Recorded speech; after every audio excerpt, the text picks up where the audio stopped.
Blessed Earth Strong, everybody. What's going on, loves? What's going on, darlings?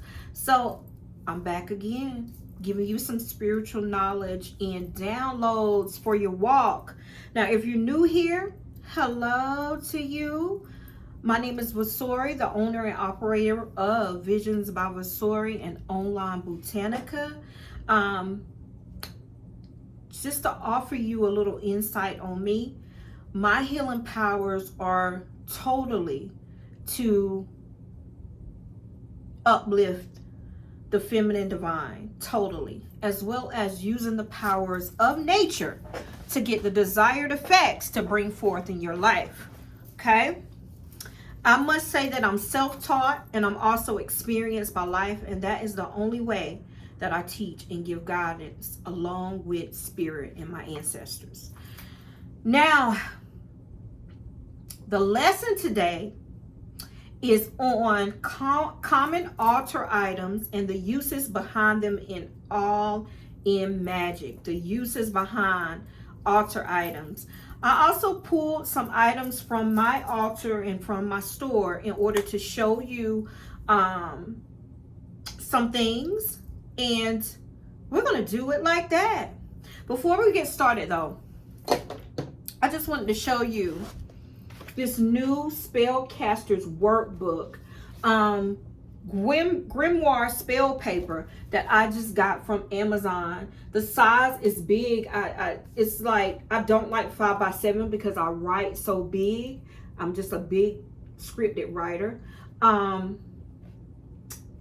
But this book is, I think it's an 8x5, 8.5 by 11. It is big. Yo, this is the book that I'm going to transition to when I'm doing any spell work for anyone, any candle magic, any honey jars, any personal spell work that I do. This is where the information is going to go.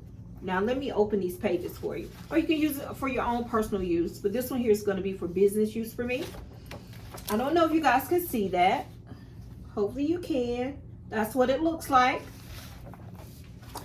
It will give you the date, the caster, the name of the ritual or spell, the purpose or intention behind it, the participants, the deities invoked, if any, or gods or ancestors or whatever your walk is, when the moon, what cycle the moon was in, waxing, full, waning, new.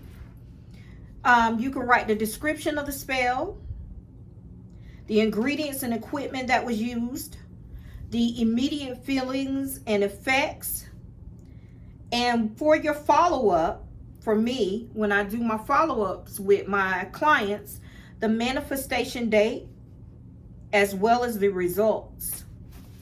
This book right here will be a great beginner grimoire or book of shadows for anybody doing any spell work on their own. I'm going to put, I got this from Amazon. It is very costly. Not costly, I'm sorry. It's a very good price. That's what I want to say. Bingo. Not costly, but it's a very good price. I think it was like $9. Guys, this is a great book to use if you are a newbie in the craft. What I'm going to try to do is add the link in my bio. So you can just click on it to go straight to Amazon to pick you up one. All right? Boom. Got that over with. Now, let's talk about common altar items as well as the uses behind each and every one of them. Okay? We're going to go into details. Now, guys, before I do get started, though, I want you to like, subscribe, support your girl channel. Come on in and let me be your spiritual mother. Let me show you the walk and give you the feeling that you know that you need behind, you know, that little, come on now, baby. But now, one thing about me, I make you do the work, and I don't coddle. I give it to you straight with no chaser. All right? If you're going to be in my space, you're going to have to follow direction and just learn, baby. Just learn. All right, let's talk about it. Number one, a common altar item is an altar cloth. I just pulled one of my altar cloths. I used this one the last time. Just a black altar cloth, right? With designs. It also has, you see what that is? Let me show you up close. For any tarot or oracle cards to lay on your altar, you can use it as that as well, or you can use it within your oracle readings outside of your altar. This one has action, reaction, and outcome. Now, an altar cloth can be of a natural fiber or of a decorative cloth that protects the surface of your altar.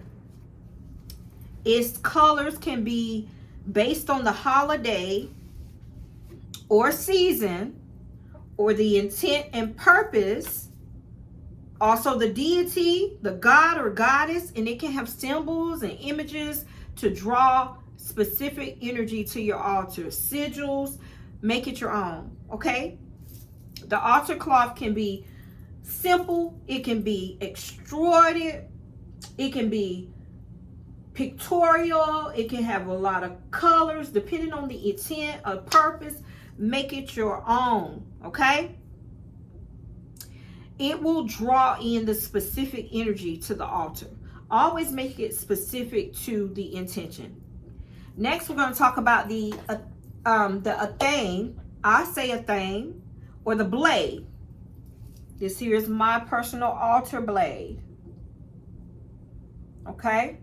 It is basically a utility knife used to ceremoniously cut herbs, use it to cut twine, to carve symbols into your candles, and it is often curved, similar to something like a sickle or a bowline, and it's only used in rituals and nothing else. This, even my husband knows not to touch this. This is how it looks outside of the shaft, like that.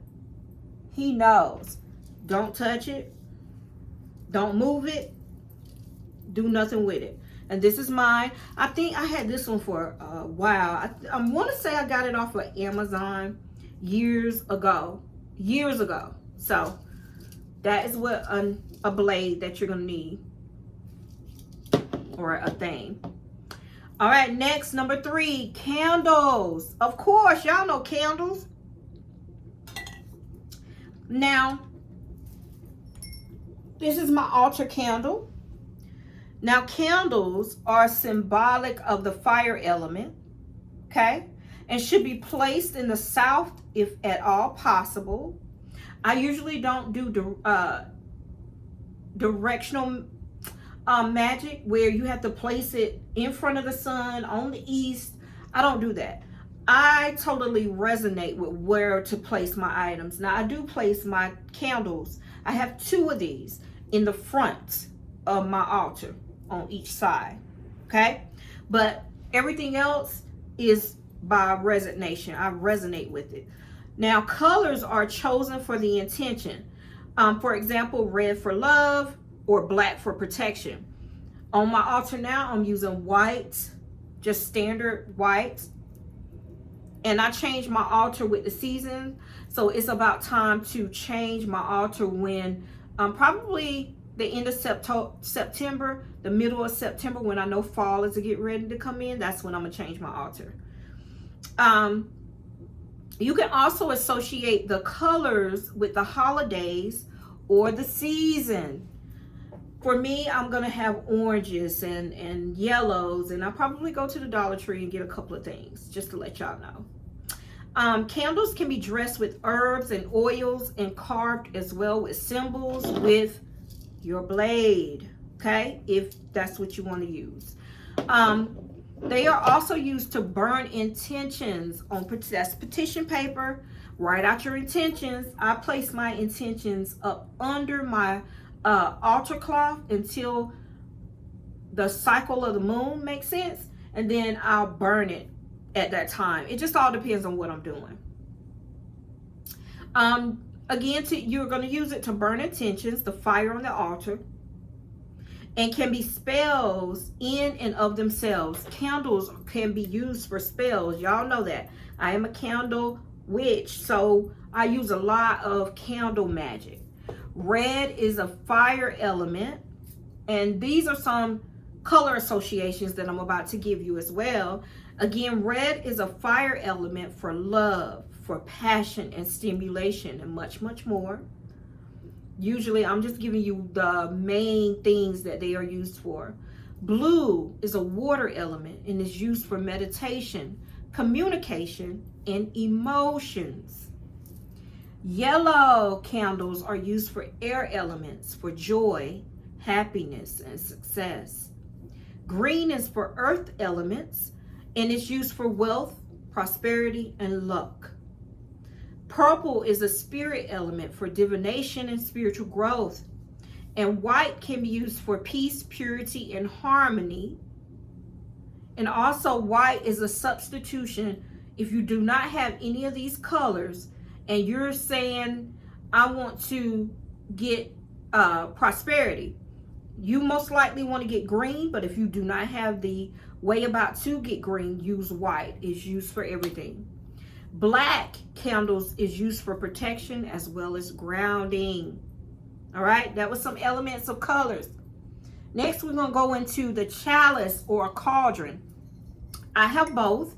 My cauldron is still outside. I did some work outside on my balcony, so it's outside. But this is my chalice for my altar. That's a chalice. I got this from the dollar store. Okay, a chalice with symbols. It has stars on it, so that to me symbolizes a pentagram, so that's why I picked this up. I love it. So a chalice or cauldron are magical tools that are symbolic for the water element, okay, and should be placed if you're using elemental magic in the west, if you're using for that aspect. It can be filled with water, wines, beer, other elements reflective of the seasons or the holidays. But remember to always change your element, your water element, and keep this fresh on a working altar. No stay. Every Sunday I come on here or on my other social media page, and I let you know today is Sunday. It's time to change that stagnant ass wood on your altar. Change your altar. I have a routine. All right. Next, we're going to go into the next common altar tool, and it is cord. I am totally out of cord. You can find it at the dollar store. It's just a natural fiber, thin rope, twine, or yarn used for wrapping herbs or for binding spells. Okay. Number 6, crystals.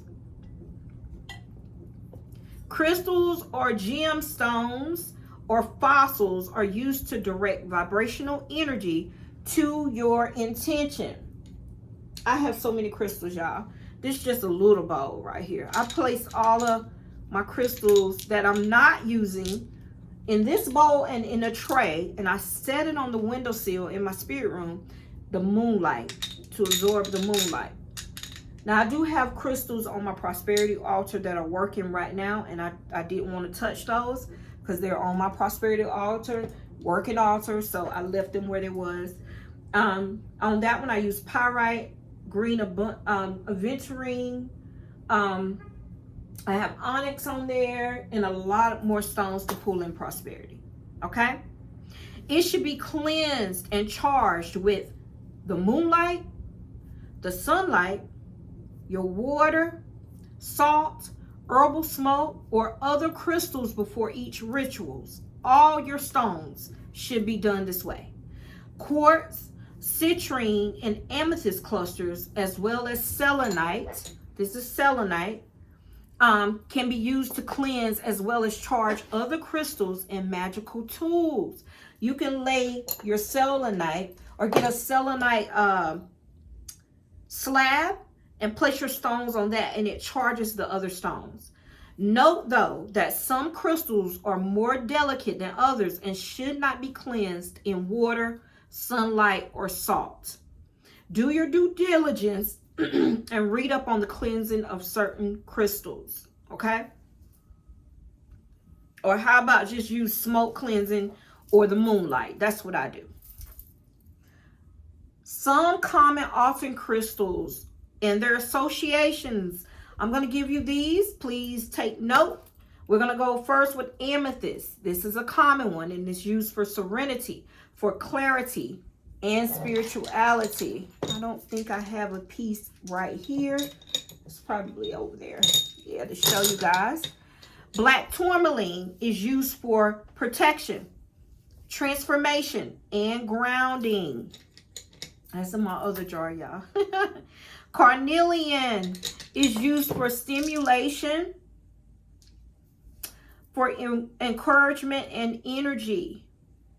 Citrine, which is here, I do have one of those over here. That's citrine, is used for manifestation, healing, as well as revitalization. Clear quartz is used for cleansing and healing, and to magnify a spell. Fluorite is for harmony, balance, and spirituality. Labradorite is for transformation, mysticism, and stimulation of psychic abilities. Moonstone, one of my favorite stones ever, is for emotional balance, intuition, and receptivity. And rose quartz, this is a rough one here, is used for healing, love, and soothing. Selenite is used for, this is a selenite wand, is used for cleansing, light bringing, and transformation.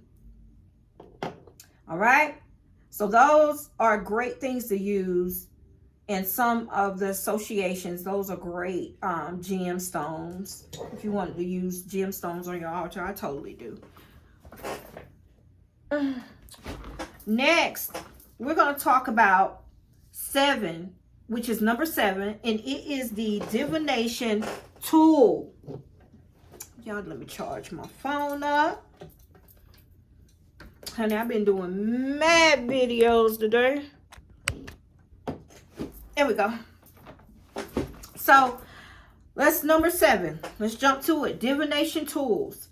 Now, Divination Tools can be tarot cards. It can be dials and wands. It can be oracle cards. These are mine.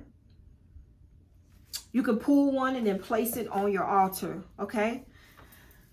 It's used to peer into the unknown, divination tools, and gain wisdom for self-empowerment or for certain rituals. It could be, for example, like I said, a dials and wand. I do not know where mine are. They're somewhere close. I have those. Tarot or oracle deck, crystal balls, scrying mirrors, set of runes, or a set of casting bones as well. You could use any of those if you choose to. Number 8, figurines or statues. These type of things are symbolic representations of a deity or other venerated figures such as nature spirits or ancestors. This is one of my figurines. I picked this up a while ago. I can't tell you guys how long. When I'm doing any work. This is a prosperity God for me. So I have that Hindu. Yeah, my other ones are probably in my living room. But you can also use pictures of your ancestors. You can use nature spirits. You can use fairies. You can use any figurine that you want. It is used in magic and is often placed with offerings of gratitude to call upon its energy or their ashe. Number 9, feathers. Feathers are great on altars for the symbolism of the air element. Okay. They can also be used in rituals or to waft herbal smoke across a space for cleansing. Feathers should be found fallen though. Note, feathers should be found fallen or ethically sourced for use. Okay. Number 10, fireproof vessels. I'm going to always tell you to use fireproof vessels when you're working with fire magic. And they're called also burning pots. And they can be made of granite, of soapstone, cast iron, abalone shells. And they are totally used for ritually burning intentions, incense, or herbs. Okay? I have all of those. Number 11, you guys know I'm a herbal witch. Herbs. I love herbs. They're my thing. I love to learn about them. I love to just create with them. Herbs and incense are also common altar items. Now, loose herbs or incense cones or sticks can be burned for cleansing or charging. Loose herbs are typically burned in a fireproof vessel on a disc of charcoal, but they can also be sprinkled around the space. Used to dress a candle, which is my thing, and make oils to cast a fire. You can infuse them into herbal sprays, waters, and intention or anointing oils. That's usually what I use herbs for, and of course, candle work. Number 12 would be petition paper. Brown paper bag, that gift wrapping paper that's brown, that'll work. Petition paper. Now, this is used to write down your wishes, your goals, your intentions in ritual. You may also use bay leaves, birch paper, parchment paper, any natural fiber paper that is available to you. I don't have any of that up here either. I just didn't want to get all that stuff out. Y'all know what petition paper is. These are often burned in a fireproof vessel so that the ashes from the petition can be released as elemental magic or thrown into the earth. That's usually what I do. I will burn my petition paper up under a moon cycle, just depends. Bring in my intentions from the writing of my petition, and I'll burn it, right? Ashes. And I will take the ashes as I say whatever I'm pulling in. I'll throw it over my balcony into the earth, and it just goes into the earth. That's how I do it. Or take it to the park. All right. Number 13, babies, is salt. Salt is symbolic of the earth element and is used for cleansing as well as protection from negative energy and can be sprinkled around the altar for this intent. Now, black salt, which I do sell on my site or in my spiritual store, is a powerful blend of Dead Sea salt and powdered wood ash. It is usually from oak or from ash wood, right? And is used to banish spirits or other negative energies. Now, I recommend if you are doing an ancestor altar or honoring a deity, do not use salt on your altar with them as an offering to them, because this is used for banishing, for removal. Salt is used to cleanse, and this will not allow them to come in if you're banishing them, right? Don't use salt. Even prosperity altars, never use salt due to the banishing and removal aspects behind it.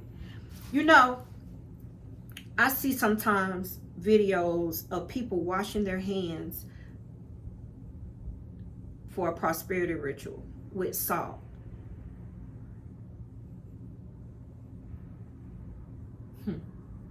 For me, how I walk in hoodoo, salt is for banishment. Salt is for removal. I don't want to banish my money and my prosperity and my ancestors and my deities who I'm working with. We're not banishing them. So take heed to that. Do it how you want to do it, but I do not do that. Okay. Number 14, wands. Yes, wands. This is a small selenite wand, and this is a bigger one. Wands are a vibrational tool used to direct energy in a ritual. It is often created from sacred wood. You can get copper, animal horns, or selenite, or other crystals, and these can be carved with symbols or decorated with stones, with crystals, and other natural elements. I also offer an array of wands in my store as well. Okay? Array. Money wands, figurator wands, just a lot of different wands. Wooden wands, ash wands. I have so many different wands in my store.